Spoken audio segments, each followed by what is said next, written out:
Whew. Well, what a weekend I've had. My dad was in Vancouver this weekend. I was at the Rugby Sevens all weekend, really. That's taken up all of my time. I have not watched 1 minute of Premier League football. I didn't even watch the League Cup final. I didn't have time to do that at all. I stayed in a hotel on Granville Street in downtown Vancouver, a part of the city which is very bustly and loud at night. I heard sirens and shouting all night long. I have not really slept. I'm exhausted filming this as well. And I do apologise for the lack of content over the last few weeks. I've been just busy with work. A lot of other things have been going on that means I haven't done my regular real programming. I am doing my previews and post-game reviews though, so I'm still going to continue with that regardless at the very bare minimum. So Monday Night Football sees West Ham United facing Brentford at the London Stadium, and I'm recording this video at a very good time because this is Sunday and West Ham did get a boost on Sunday with the news that Lucas Paquetá is finally back. He's posted a message on Twitter to say that he is returning. He's hinted at it because he's put a graphic on there of him saying that he'll see us tomorrow. The fans, that is. And David Moyes has tried to play mind games by saying Paquetá's not going to be ready for a while. That's one thing you've got to realise at West Ham is that when David Moyes says a player's not going to be back for a while, it means said player is coming back imminently. Does that because he doesn't want teams to have it on the upper hand. Paquetá, on the other hand, likes to rub it in other teams' face going, I'm back, people. What you gonna do? That's exactly what he's like. And we're facing up against Brentford, isn't it? That's the irony of it.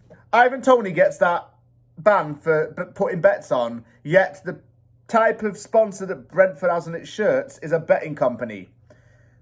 I cannot not talk about Ivan Toney for this video, and I've got to say this. I've heard his interviews, and although he is very likely to leave the club at the end of the season, he shows no humility nor full respect to Brentford Football Club.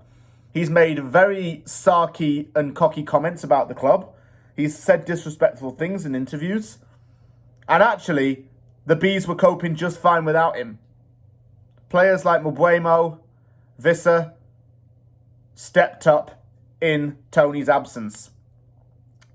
I remember when we played Brentford earlier on in the season, although I must remember to forget in some ways. Mohamed Kudus scored an absolute goal of the month contender, and by the way, it should have won it. And Michael Antonio missed a chance that was laid out for Saïd Benrahma. And Jarrett Bowen scored in that game as well. And Neil Maupay hadn't scored in a while. But then he scored against West Ham. Who was the last team he scored against prior to that? West Ham. While he was at Everton. Typical, eh? I'm actually missing the game because I'm working the day shift, so I won't be able to watch it. So I'll be catching up with it when I get home. If we lose, and embarrassingly lose this game, I'll be glad to have turned off the game and not watched it. However, I do have my doubts going into this one. I do have my doubts, though. Paquetá coming back might be a big thing. And even if he does carry us higher up the table with his contribution, I still don't think one player is enough to help us out. However, his impact on the team definitely can't go unnoticed. He will provide something for us against Brentford. He will help us out a lot in that game, especially on the left side. Not even sure how the start 11 is going to be, but we've got to shuffle up that defence. Emerson can stay, the centre-backs need to be changed up, and Mavropanos has got to start. Either way, doesn't deserve to be dropped. Moisey, get your head sorted out. And David Moyes also comes out and talks about his contract, saying that he'll decide at the end of the season. One, you don't decide that. And two, that's just throwing a lot of doubt in everyone's minds as to what's going on.